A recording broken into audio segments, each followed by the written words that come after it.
Guys once again welcome to my YouTube channel knowledge Adda. तो आज की वीडियो में हम लोग टॉक्सिकोलॉजी का लेक्चर नंबर 2 देखने वाले हैं। तो चलिए हम लोग देखते हैं हमारा कौन सा टॉपिक है आज का। प्रिंसिपल ऑफ सिस्टमैटिक टॉक्सिकोलॉजी, जिसको हम लोग कहते हैं क्रमबद्ध विष विज्ञान के तत्व। तो लास्ट टाइम जो लेक्चर नंबर 1 था उसमें मैंने आप लोगों को टॉक्सिकोलॉजी का इंट्रोडक्शन बताया था और उसके क्लासिफिकेशन के बारे में हम लोग देख चुके थे, है ना। आज का जो हमारा वीडियो है हम लोग उसके प्रिंसिपल के ऊपर देखने वाले हैं कि जो टॉक्सिकोलॉजी है उसके कौन कौन से तत्व हैं, कौन कौन से एलिमेंट है, मतलब ऐसे नए नए टर्म्स आपको आज के वीडियो में जानने को मिलेगा जो कि इस टॉक्सिकोलॉजी के लिए थोड़ा सा आप लोगों के लिए नया रहेगा, है ना। और इसका नोट्स भी मैं आप लोगों को दे दूंगी वीडियो के एंड में। और ये है हमारा लायन बैच। तो इस बैच के वीडियो सारे फ्री है गाइस, और सारे वीडियो आप लोगों को मेरे चैनल के प्लेलिस्ट में ही मिल जाएंगे। या फिर अगर कोई भी टॉपिक आपको नहीं मिलता है, कोई भी चैप्टर नहीं मिलता है, तो लायन बैच के नाम से अगर आप सर्च करते हो तो सारे टॉपिक आपको मिल जाते हैं, है ना। इकोलॉजी इन्वायरमेंट बायोलॉजी हमारा कंप्लीट हो चुका है। इकोलॉजी और इन्वायरमेंट बायोलॉजी का भी लिंक मैंने नीचे डिस्क्रिप्शन बॉक्स में डाल करके रखा हुआ है। सारे वीडियो आप लोग बीएससी जूलॉजी के लाइन से देख सकते हो। तो चलिए इसे स्टार्ट करते हैं हम लोग आज का टॉपिक। तो देखिए, सबसे पहले मैं आप लोगों को इसका सिनॉप्सिस बता देती हूँ कि आज की वीडियो में मैं आप लोगों को क्या क्या बताने वाली हूँ। तो अगर आप एग्जाम में भी लिखते हो ना तो सिनॉप्सिस ऐड करना, इससे आपके नंबर नहीं कटेंगे, काफी अच्छे मार्क्स आपको मिलते हैं। तो बता दूं, ये क्वेश्चन आपको सीधा लॉन्ग टाइप में पूछा जा सकता है। ये क्वेश्चन आपको 3 से 4 नंबर के लिए पूछे जा सकते हैं। तो ये ऐसा क्वेश्चन है इसमें आप जितना ज्यादा लिखोगे ना उतना ही आपको मार्क्स मिलेगा। मीन्स जो इंपॉर्टेंट पॉइंट है वो तो इंक्लूड करना ही है, बट हमको क्या है, जैसे कि लॉन्ग टाइप क्वेश्चन अगर जूलॉजी की हम बात कर रहे हैं तो हमको थोड़ा सा पेज भी भरना पड़ता है, हमको थोड़ा सा अच्छे से लिखना पड़ता है ना। तो सबसे पहले अपन इंट्रोडक्शन देखेंगे। इंट्रोडक्शन में ये होता है कि जितना एक मतलब प्रस्तावना होता है, जितना आपको टॉक्सिकोलॉजी के बारे में नॉलेज है वो पूरा आपको इंट्रोडक्शन में लिखना होता है। सेकंड नंबर का है डिवीजन बताऊंगी कि जो इकोलॉजी है, जो टॉक्सिकोलॉजी है, उनका कौन कौन से डिवीजन है, उन्हें कौन कौन से विभागों में बांटा गया है। थर्ड नंबर में हम लोग देखेंगे विष और विषाक्तता, टॉक्सिकेंट और टॉक्सिसिटी के बारे में कुछ डेफिनेशन और इसके बारे में भी बताऊंगी मैं आप लोगों को। फोर्थ नंबर में आप लोगों को बताऊंगी फैक्टर इफेक्ट्स, प्रभावित करने वाले कारक, ऐसे कौन कौन से कारक है जो कि टॉक्सिकोलॉजी को या फिर टॉक्सिसिटी को क्या करते हैं, प्रभावित करते हैं। लास्ट में हम लोग स्टैटिस्टिकल कॉन्सेप्ट भी देखेंगे, इसका सांख्यिकी धारणा भी देखने वाले हैं। तो ये तो हुआ गाइस हमारा एक प्रकार का सिनॉप्सिस, जिसमें मैं ये सब टॉपिक को आज के वीडियो में कवर करने वाली हूँ।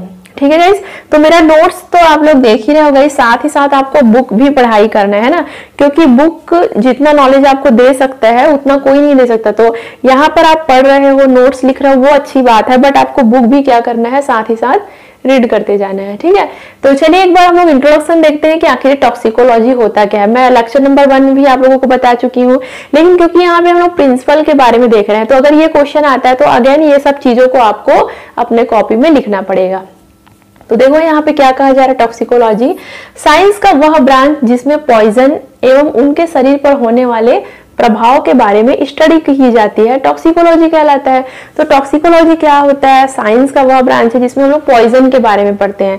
हम पॉइजन का हमारे शरीर पर क्या क्या दुष्परिणाम हो सकता है उसके बारे में पढ़ते हैं।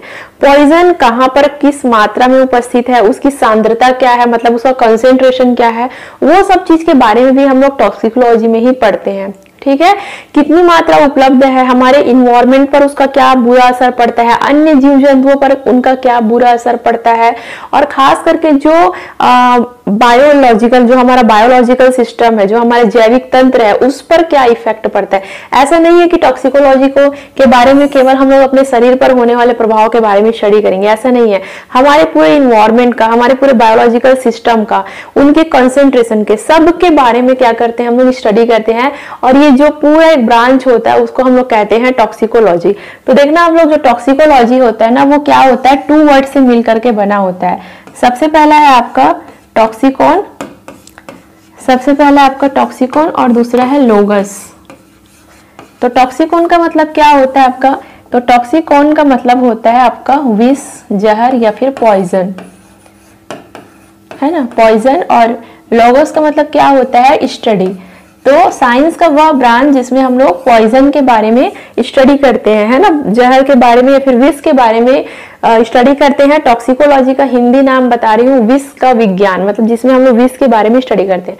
तो जितना मैं आप लोगों को बताई वो पूरा क्या करना है, आपको टॉक्सिकोलॉजी में लिखना है। तो देखो नोट्स में तो मैंने 1-2 लाइन में लिखा हुआ है, लेकिन आपको जितना पता है ना टॉक्सिकोलॉजी के बारे में उतना आपको इंट्रोडक्शन में थोड़ा सा अच्छे से लंबा चौड़ा आपको आंसर यहाँ पर देना है। ठीक है, समझ आ गया इंट्रोडक्शन?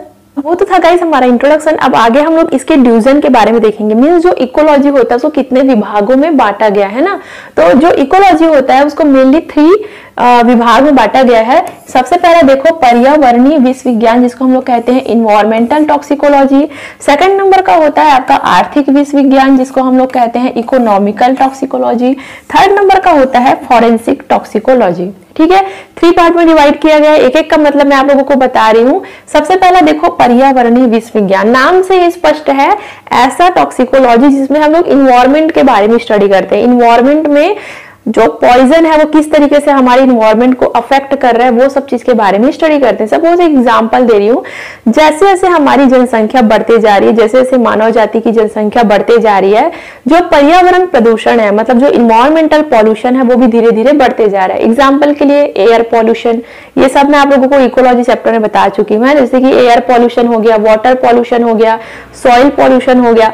तो ये सब पॉल्यूशन क्या होता है, जैसे जैसे पॉपुलेशन बढ़ते जा रहा है वैसे वैसे हमारे वातावरण जो है वो धीरे धीरे गंदा होते जा रहा है, गंदगी की ओर हमारा वातावरण बढ़ते जा रहा है। तो अब ये जितने भी एयर पॉल्यूशन वगैरह है, अगर हम उस वातावरण, अगर हम उस इन्वायरमेंट में रहते हैं तो वो हमारे शरीर के लिए एक प्रकार के जहर का काम करता है, एक प्रकार के विष का काम करता है। जैसे कि मान लो कोई गाड़ी है, वहां से धुआं निकल रहा है और उसी धुआं को अगर हम लोग इनहेल कर रहे हैं, अगर हम लोग सांस ले रहे हैं, तो कहीं ना कहीं वो इन फ्यूचर हमारे शरीर के लिए, हमारे लंग्स के लिए कहीं ना कहीं वो क्या होगा, नुकसानदायक होगा।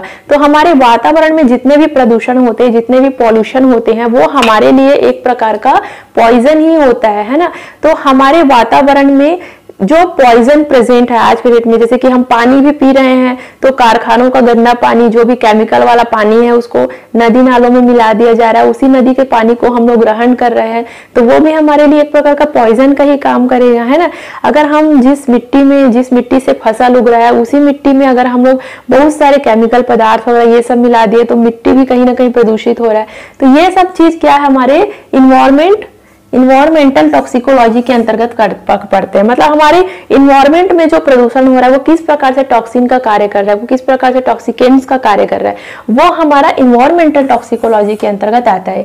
जैसे एग्जांपल के लिए सिगरेट पीना, तो स्मोकिंग करना भी एक प्रकार से इन्वायरमेंटल टॉक्सिकोलॉजी के अंतर्गत आता है। स्मोकिंग कर रहे हैं तो वो भी हमारे शरीर के लिए एक प्रकार के पॉइजन का ही काम कर रहा है ना।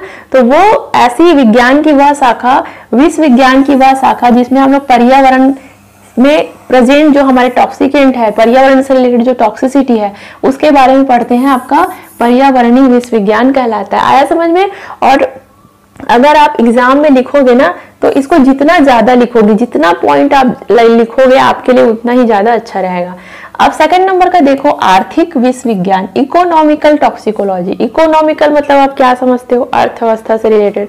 जैसे सपोज एग्जांपल के लिए आप लोग ऐसे बहुत सारे खाना खाते हो, बाहर का जो प्रोसेस्ड फूड होता है, जो होता है ना प्रोसेस्ड फूड, जिसको क्या करते हैं 3-4 दिन तक लंबा खींचने के लिए, उसको अच्छा लंबा चलाने के लिए उसमें क्या कर देते हैं, केमिकल मिला देते हैं ताकि जो खाना है वो अच्छे से प्रिजर्व रहे, है ना, संरक्षित करने के लिए खाना को। तो वो क्या है, उसमें जो केमिकल है, अगर हम उस टाइप से जो प्रोसेस्ड फूड रहता है अगर हम उसको खाते हैं तो कहीं ना कहीं अगर हम लोग कंटिन्यू उसका सेवन करते रहे तो इन फ्यूचर हमको वो एक अपना पॉइजनस रूप दिखाता है, मतलब वो हमारे शरीर के लिए बहुत घातक होता है। बहुत सारे ऐसे खाने होते हैं जिसमें रंग मिला रहता है, तो कलर वगैरह मिला देते हैं फूड अच्छा दिखेगा करके, तो ये सब कलर भी क्या होता है, हमारे शरीर के लिए पॉइजन का काम करता है।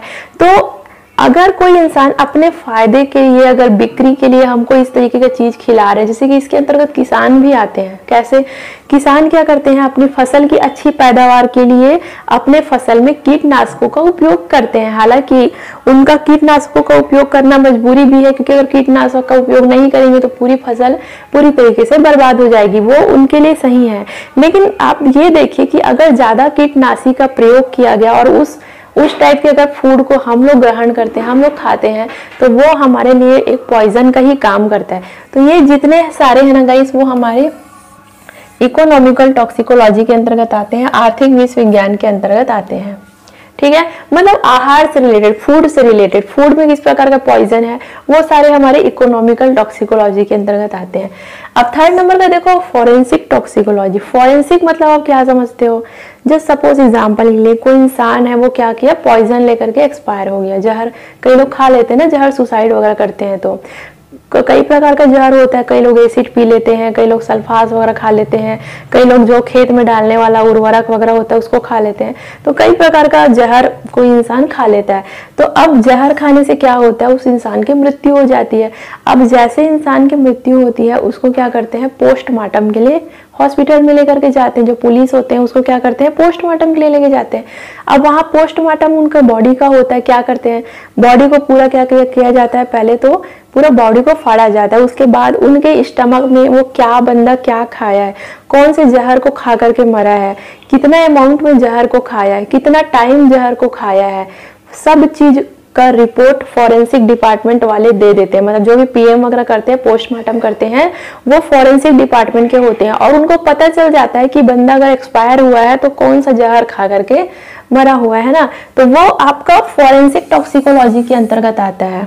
समझ में आया आप लोगों को। तो फॉरेंसिक टॉक्सिकोलॉजी वह विष विज्ञान की वह शाखा होती है जिसमें जो भी मैं आप लोगों को बताई वो सारी चीजें किसमें इंक्लूड है, फॉरेंसिक टॉक्सिकोलॉजी में। आया गई तीनों जो भी डिवीजन है वो आप लोगों को समझ में आया। पहला डिवीजन क्या था हमारा, इन्वायरमेंटल। तो इन्वायरमेंट से रिलेटेड जो भी टॉक्सिकेंट्स फैला हुआ है उसके बारे में हम क्या करते हैं, स्टडी करते हैं। आर्थिक में क्या, इकोनॉमिकल में फूड से रिलेटेड, मेनली फूड से रिलेटेड जो भी टॉक्सिक सब्सटेंस होता है उसके बारे में स्टडी करते हैं। फॉरेंसिक में क्या होता है बताइए मैं जस्ट आप लोगों को, जो भी केस वगैरह, जो भी कानूनी केस वगैरह होता है ना, वो सब चीज हम लोग फॉरेंसिक टॉक्सिकोलॉजी के अंतर्गत पढ़ते हैं। आगे देखते हैं टॉक्सिसिटी। वैसे अगर आप सोच रहे हो कि ये टॉपिक तो हमारा हो चुका है, तो देखो अगर प्रिंसिपल ऑफ टॉक्सिकोलॉजी आएगा ना तो ये सब चीज को लिखना पड़ेगा भाई। आपको नोट्स को बड़ा बनाना है, उसको अच्छे से थोड़ा सा कम से कम 5-6 पेज लिखना पड़ेगा। तो ये सबको भी क्या करना है, आपको इंक्लूड करना है। तो देखो टॉक्सिसिटी क्या होता है, विषाक्तता। किसी पदार्थ की क्षमता जो सजीवों को क्षति पहुंचाए, विषाक्तता कहलाता है। अगर कोई इंसान पॉइजन लेता है तो भाई पॉइजन लेगा तो स्वाभाविक सी बात है उसके शरीर के लिए हार्मफुल होगा, उससे किसी इंसान की मृत्यु भी हो सकती है। तो अगर कोई पॉइजन लेता है उससे इंसान का शरीर खराब हो रहा है तो वो टॉक्सिसिटी कहलाता है। आया समझ में। एक और देखो, टॉक्सिसिटी रासायनिक पदार्थ का एक अपेक्षित गुण होता है जिससे वह जीवों में हानिकारक प्रभाव डालता है। ठीक है, तो वैसे हम लोग इसमें बहुत सारे एग्जाम्पल पढ़ेंगे कौन कौन से टॉक्सिक वगैरह होते हैं। और देखो जब टॉक्सिसिटी के बारे में आप लोग लिखोगे ना, तो जो मैं पहले जो क्लासिफिकेशन बताई थी ना, कितने टाइप का होता है, 3 से 4 भागों में डिवाइड किया गया है, कोरोजिव और ये सब चीज जो भी 4 भागों में जो टॉक्सिसिटी को डिवाइड किया गया था, वो सब भी आप लोग इसमें इंक्लूड कर सकते हो अपने नोट्स में। तो मैं वही चीज को बार बार नहीं बता रही हूँ क्योंकि ऑलरेडी मैं इस चीज को बता चुकी हूँ। तो जो क्लासिफिकेशन है उसका थोड़ा सा ही कम से कम 4 नाम वगैरह आप लोग लिख लेना, कौन कौन से टॉक्सिक को कौन कौन से पार्ट में डिवाइड किया गया है। तो टॉक्सिसिटी में आपको, इस टॉपिक में आपको टॉक्सिसिटी भी इंक्लूड करना है। ठीक है, तो टॉक्सिसिटी क्या होता है, कोई भी केमिकल सब्सटेंस होता है वो हमारे शरीर के लिए कितना खतरनाक होता है, कितना हार्मफुल होता है, वो क्या कहलाता है, उसका टॉक्सिसिटी कहलाता है। एक अपेक्षित गुण होता है ना। जैसे मान लो सपोज के लिए एसिड, जो कि मैं आप लोगों को एग्जाम्पल बार बार देती हूँ एसिड का। अगर हम लोग एसिड को ग्रहण कर रहे हैं तो स्वाभाविक सी बात है उससे किसी इंसान की मृत्यु हो सकती है एसिड पीने से। तो एसिड में ऐसा क्या गुण है जो किसी इंसान के मृत्यु का कारण बन रहा है, तो वो उसका क्या है, टॉक्सिसिटी कहलाता है। आया समझ में।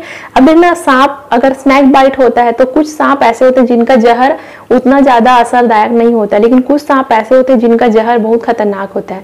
तो ये भी उनका क्या कहलाता है, एक प्रकार का टॉक्सिसिटी कहलाता है। ठीक है गाइस। अब टॉक्सिकेंट्स क्या होता है, विष क्या होता है, पहले ही बता चुकी हूँ। विष एक रासायनिक पदार्थ होता है जो किसी भी मनुष्य या प्राणी के शरीर के किसी भाग के संपर्क में आता है जिसके परिणाम स्वरूप प्राणी का शरीर क्षतिग्रस्त हो सकता है। अगर कोई भी पॉइजन अगर हम लोग ग्रहण करते हैं तो उससे हमारा शरीर डैमेज होता है। तो डैमेज होने के पश्चात ही जो हम देखते हैं कि वो क्या था, एक रासायनिक पदार्थ है जिसको हम लोग क्या कहते हैं, टॉक्सिकेंट्स कहते हैं। हमारे एनवायरनमेंट में बहुत सारे टॉक्सिकेंट्स पाए जाते हैं। वर्गीकरण जो मैं आप लोगों को क्लासिफिकेशन बताई थी उसमें मैं ऑलरेडी आप लोगों को बता चुकी हूँ टॉक्सिकेंट्स के बारे में। तो वो सब चीज क्या करोगे आप लोग अपने नोट्स में इंक्लूड कर लेना। ठीक है गाइस। तो देखो हमारे इन्वायरमेंट में जो टॉक्सिकेंट होते हैं वो परमानेंट होते हैं, मतलब जो प्रकृति में पहले ही टॉक्सिकेंट पाए जाते हैं। अब जैसे कि स्नैक बाइट कर रहा है, सांप का जो जहर है वो तो प्राकृतिक है ना, वो तो पर्यावरण में पहले से है, हमारे इन्वायरमेंट में जो स्नैक है वो पहले से है। लेकिन कुछ टॉक्सिकेंट्स ऐसे होते हैं जो इंसानों के द्वारा बनाए जाते हैं, जैसे कि कीटनाशी। अब जो कीटनाशक है उसको कहीं ना कहीं इंसानों द्वारा बनाया जा रहा है। तो हमारे इन्वायरमेंट में जो टॉक्सिकेंट होते हैं वो कई अमाउंट में होते हैं, कई प्रकार के होते हैं। पहला तो होता है जो इन्वायरमेंट के द्वारा मतलब जो प्राकृतिक है, और दूसरा क्या होता है नेचुरल होता है, मतलब टॉक्सिकेंट को नेचुरली भी क्या किया जाता है, बनाया जाता है। तो आया गई समझ में आप लोगों को टॉक्सिकेंट। तो चलिए गाइस अब हम लोग क्या करेंगे, टॉक्सिसिटी को अफेक्ट करने वाले फैक्टर्स के बारे में देख लेते हैं। सबसे पहला फैक्टर है आपका जीवों से संबंधित फैक्टर। तो जीवों से संबंधित फैक्टर क्या है, तो देखो यहाँ पे सबसे पहला है एज, उम्र। एग्जाम्पल के लिए बता रही हूँ, कोई 2 साल का बच्चा है और कोई 40 साल का पर्सन है, तो जो टॉक्सिसिटी होगा वो 2 साल के बच्चे के लिए ज्यादा प्रभावकारी होगा। समझ रहे हैं आप लोग। जैसे कोई पॉइजन है तो जो छोटा बच्चा रहेगा ना, जो नवजात शिशु रहेगा, 1-2 साल का बच्चा रहेगा, उस पर वो ज्यादा अफेक्ट करेगा, उस पर ज्यादा प्रभाव डालेगा। लेकिन कहीं ना कहीं अगर जिस इंसान की उम्र ज्यादा है तो हो सकता है उस पॉइजन को थोड़ा बहुत झेलने की क्षमता आ जाती है। तो जो पहला फैक्टर जो हमारा अफेक्ट करता है वो क्या है, एज। क्लियर हुआ आपको। अब सेकंड नंबर का है सेक्स, जैसे कि मेल है और फीमेल है। तो अगर जो मेल होते हैं, जो लड़के होते हैं, उनमें विष को, जहर को, पॉइजन को झेलने की क्षमता लड़कियों की अपेक्षा थोड़ा सा ज्यादा होता है। जो लड़कियां होती है ना, उनका जो शरीर होता है वो पॉइजन के प्रति या फिर किसी भी टॉक्सिकेंट्स के प्रति थोड़ा सा संवेदनशील होता है। तो कहीं ना कहीं एज का अफेक्ट तो पड़ता ही है, लेकिन सेक्स का इफेक्ट भी जो टॉक्सिसिटी है उस पर पड़ता है। नेक्स्ट है आपका डाइट। अगर कोई पर्सन है वो अच्छा खासा डाइट ले रहा है, एकदम कार्बोहाइड्रेट युक्त डाइट ले रहा है, प्रोटीन रिच डाइट ले रहा है, और एक ऐसा पर्सन है जो कि माल नरिश्ड है, मतलब वो उतना अच्छे से खा पी नहीं रहा है, तो अगर कोई पॉइजन वगैरह होगा तो जो माल नरिश्ड पर्सन रहेगा ना, जो कुपोषित बच्चा है, फिर कुपोषित इंसान रहेगा, उस पर वो जो पॉइजन है वो जल्दी अफेक्ट करेगा। और जो एक हष्ट पुष्ट इंसान है जो अच्छा अपना डाइट वाइट ले रहा है, उस पर वो पॉइजन क्या है, थोड़ा सा कम इफेक्ट करेगा। आया नहीं समझ में। तो ये सारे फैक्टर क्या है, अफेक्ट करते हैं। और एक और फैक्टर है जो आता है, जैसे कि जीवों की विभिन्नता। अब देखो हमारे प्रकृति में कई प्रकार के जीव है, छोटा से छोटा चींटी भी है और बड़ा से बड़ा हाथी भी है। तो जैसे कि एग्जाम्पल के लिए खटमल को ले लो। खटमल मारने के लिए हम लोग स्प्रे लाते हैं, खटमल मारने का जो स्प्रे रहता है वो हम लोग लाते हैं, तो खटमल उससे क्या है, मर जाता है। लेकिन अगर हम लोग इंसान उसको सूंघेंगे या फिर, तो उससे हम लोग उतना जल्दी नहीं मरेंगे। हाँ भैया, खटमल का पूरा पैकेट ही, पूरा एक जो डिब्बा दवाई है अगर कोई पी ले तो फिर वो अलग बात है, लेकिन उतना जल्दी किसी इंसान की मृत्यु नहीं हो सकता जितना जल्दी खटमल मरेगा। तो जो पॉइजन होता है वो अलग अलग जीवों के लिए अलग अलग व्यवहार दिखाता है। आया गई समझ में आपको। और ये बहुत सारे एग्जाम्पल है।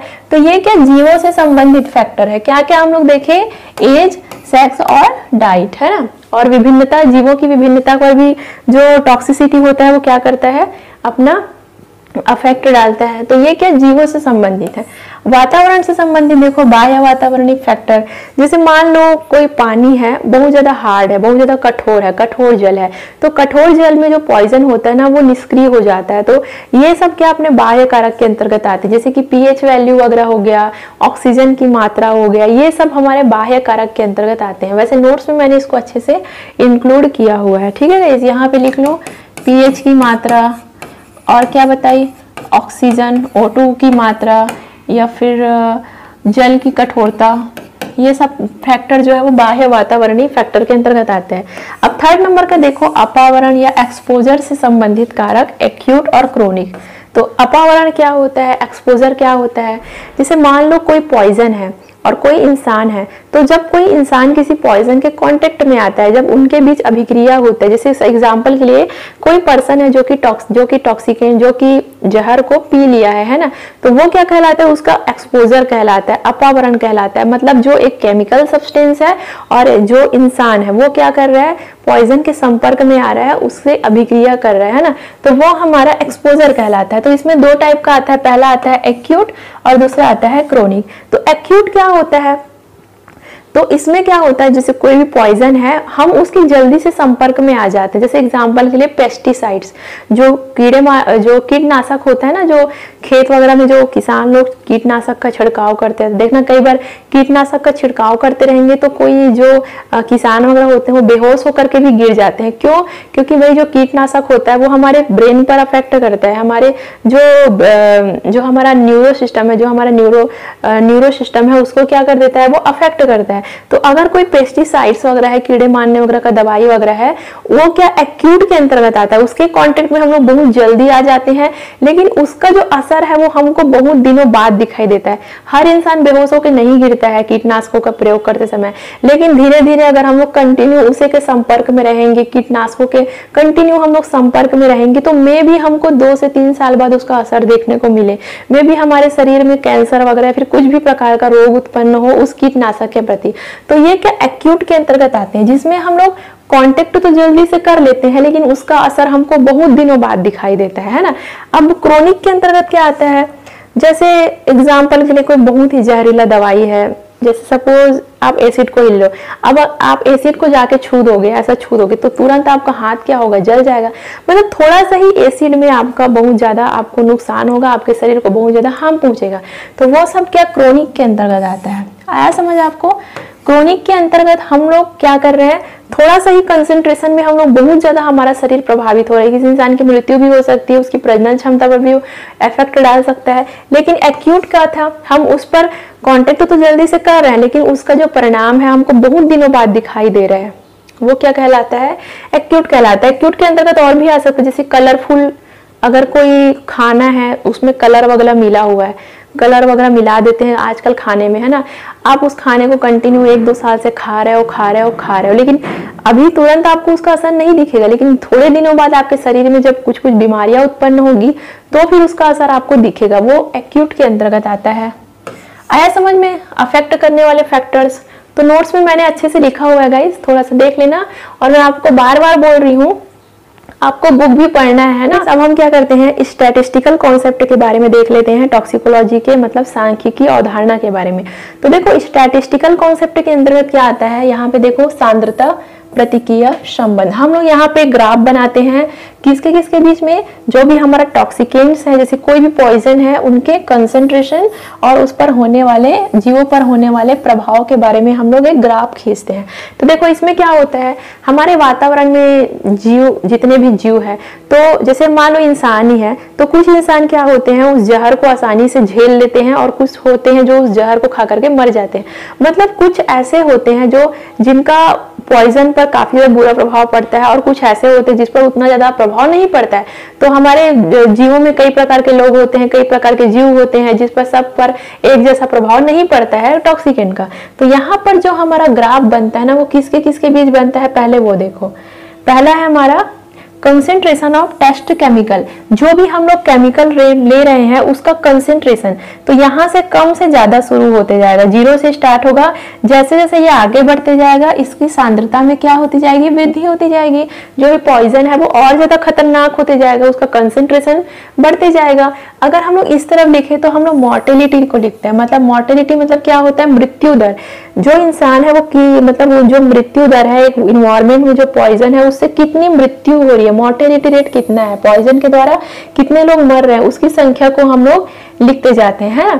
तो अब देखो, अगर किसी केमिकल पदार्थ, अगर कोई भी केमिकल सब्सटेंस है उसका कंसेंट्रेशन कम है, जैसे मान लो जैसे एग्जाम्पल के लिए जो खेत में हम लोग रासायनिक पदार्थ डालते हैं, जो कीटनाशक वगैरह डालते हैं, अगर हम लोग उसका कंसेंट्रेशन कम रखेंगे, अगर उसकी सांद्रता हम लोग कम रखेंगे तो फिर कम लोग मरेंगे। समझ रहे हो आप लोग, कम मृत्यु दर होगा। लेकिन भाई अगर आप लोग फसल में कुछ ज्यादा ही कीटनाशक का प्रयोग करोगे, जो उसका कंसेंट्रेशन है अपने फसल की पैदावार को अच्छी करने के लिए अपने जो कीटनाशक की कंसेंट्रेशन है उसको एकदम बढ़ा दोगे, एकदम ज्यादा डालोगे, तो स्वाभाविक सी बात है ऐसे धान, ऐसे चावल को खाकर तो इंसान मरेंगे ही मरेंगे। तो जैसे जैसे कंसेंट्रेशन में वृद्धि होते जा रहा है वैसे वैसे मॉर्टेलिटी रेट मतलब जो मृत्यु दर है वो भी क्या होते जा रहा है, बढ़ते जा रहा है।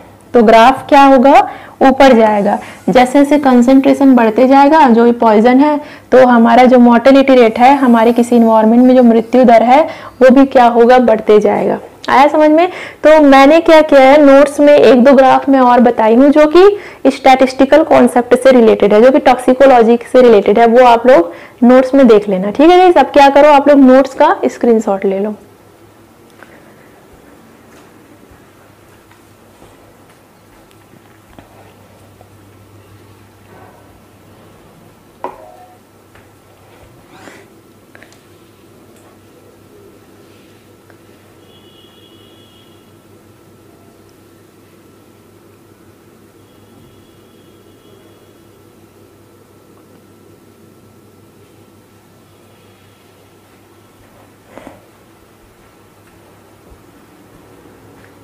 तो आई होप यू गाइस आज का वीडियो भी आप लोगों के लिए हेल्पफुल रहा होगा। तो इस चैप्टर में टोटल 5 लेक्चर ही हैं, 2 लेक्चर हमारा कंप्लीट हो गया है, 3 लेक्चर और बचा हुआ है। सारे लेक्चर का लिंक मैंने नीचे डिस्क्रिप्शन बॉक्स में डाल करके रखा हुआ है, आप लोग वहां पर जाके टॉक्सिकोलॉजी के सारे वीडियो लाइन से देख सकते हो।